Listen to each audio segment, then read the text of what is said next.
In today's video, we're going to be going through my wish list for F1 25.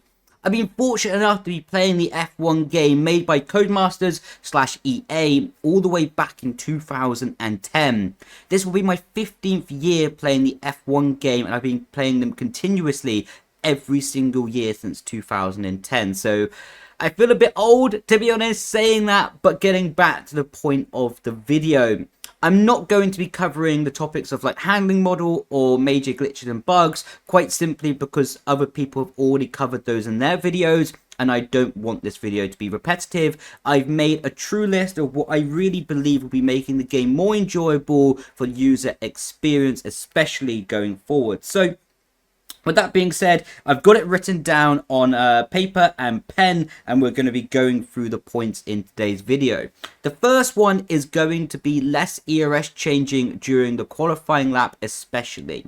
At the moment, we have the choice between none, medium, hot lap, and overtake on the qualifying lap. And although in the race, this is quite nice and gives a good balance of how to use the battery to gain a strategical edge and advantage compared to your rivals on track, in qualifying, I think this distracts from the enjoyment and the pure passion of driving that qualifying lap to its maximum ability. I believe it was on F1 23 that you only had the hot lap available for the qualifying lap, and I believe this was absolutely perfect and allowed me to have a good engine power from the battery deployment and just focus on the driving. At the moment, even when I'm preparing or was preparing for F1 esports/F1 sim racing, you had to really focus so much on the battery deployment and how to be strategical and how to gain the edge. And although in some way that was quite nice and quite satisfying, in many ways it was more just a distraction from driving the lap and wasn't really able to enjoy driving the car, simply because I was thinking so much about the battery rather than setup development, driver development, and just the areas of not maximizing car potential but maximizing battery potential instead. So yes, in summary, for the first point, please bring back that we can just only use hot lap on the qualifying in the qualifying mode, because I believe it's so much more enjoyable and so much more better just to be driving the car maximum focused on what the car can do. With that, moving on to the second point, that is going to be, can we have a data page? In games such as Assetto Corsa, when you go back to the pit stop, you can see your fastest lap and your previous lap, and you can actually look at your brake trace, your throttle trace, your speed trace, your gear trace as well. And I believe it will be a fantastic addition to the game that while you're in the pit stop at the moment, well, pit stall, I should say, not pit stop because that happens in the race, but once you're in the garage/pit stall in the qualifying or practice mode of the game, there's nothing really to do. You can change your setup, you can change your tires, but you can also look at the weather. But I think it'll be fantastic if we can have a glimpse into our brake trace, our throttle trace, our gear trace, our speed trace as well, and understand exactly what we're doing and how we can improve. And I think it will just be absolutely wonderful if we can have that little addition as well into the pit stall. Moving on into the third point, that's going to be changing the off-throttle differential while on track. At the moment, we only have the option to change the front brake bias and the on-throttle differential as well. I think adding the addition to change the off-throttle differential will bring more initiation to the brain to be thinking about it when driving, and can sort of immerse ourselves a little bit more and make the car a bit more perfect for each individual corner/sector while driving around the track. It's something I think would be great and really would, yes, benefit the people who are really experienced with the game, but I think even for people who are playing the game very casually, I think it will be quite enjoyable to sort of see that, play about with it on track, and especially as the tires are degging over a race stint, then you can sort of adjust the car balance accordingly to maximize potential going forward. Going on to the next point, we're going to keep this video as basically short as possible. FFB clipping. At the moment, there is no FFB clipping meter, and if you don't know what FFB clipping is, it's when you have a force feedback racing wheel, and quite simply, it runs out of the ability to tell you the information what's happening. Think about it like a car speaker. If you turn a car speaker really loud, you're not really going to be able to hear any of the words. Although there'll be loads of vibrations and loads of noise, you won't be able to hear the words of the singer or the song that is being listened to. So that's the same with the force feedback, what's happening when you have a racing wheel in a simulator.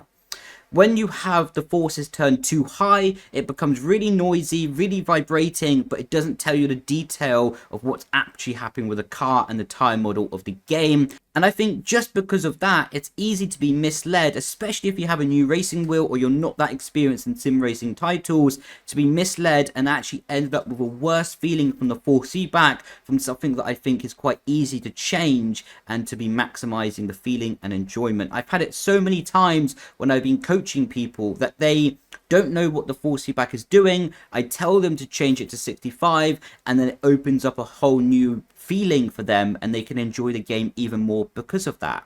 Moving on to the next point, and that's going to be having a filing system within the setup saving / setup loading page of the game. At the moment, you basically just have one page what you save everything onto, and I think for the first weeks of the game it's okay, to be honest. It's quite efficient, but after about 2 to 3, maybe even 6 months into the game, depending how much you play it, it's easy to get lost and for it to become clustered and messy.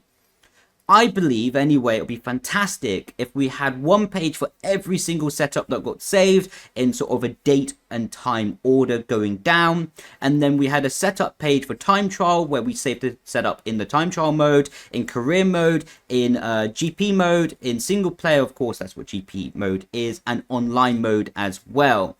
Quite simply because then it allows us to filter out those setups and we can very easily go from driving and having fun in career mode, saving an individual setup within that filing system, and then also going to online to do league race or be doing open lobbies or just 5-lap races with our friends, and then also have the correct setup saved there.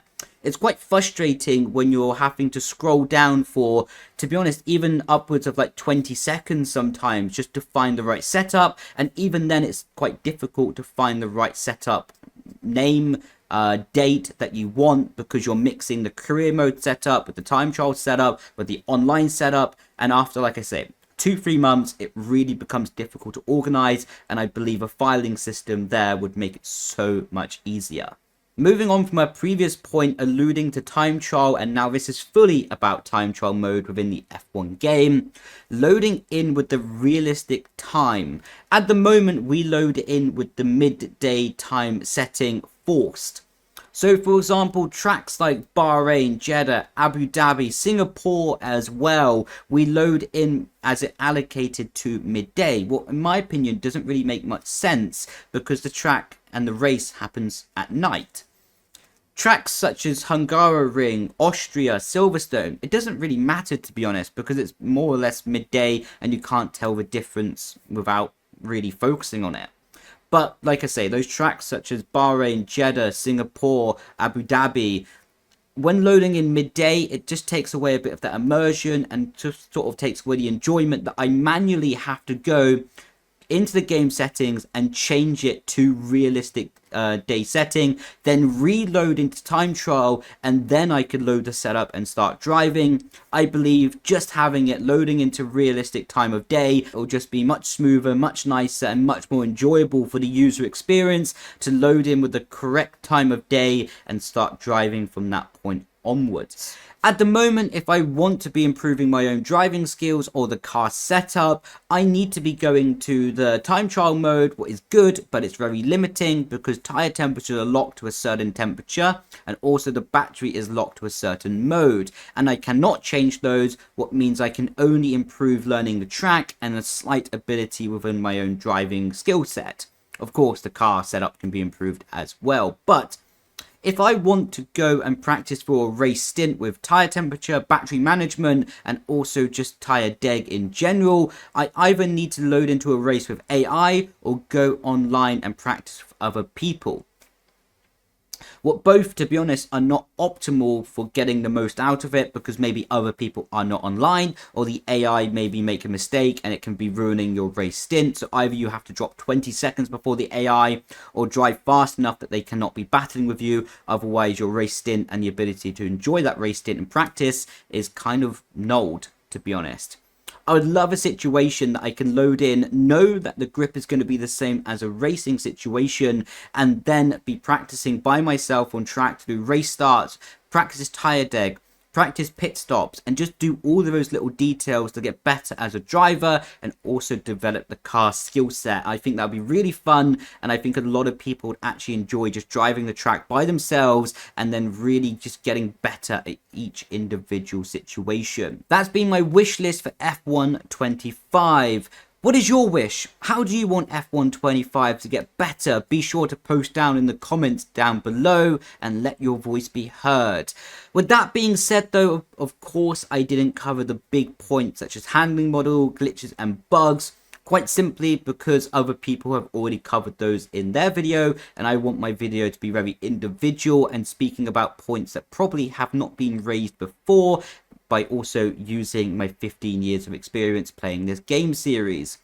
With that being said though, thank you so much for watching, and I really look forward to F1 25 and getting my hands on it, maximizing potential and uploading many more videos. Thank you, grazie Vazanzi, and I'll catch you in the next video. Ciao, bye bye.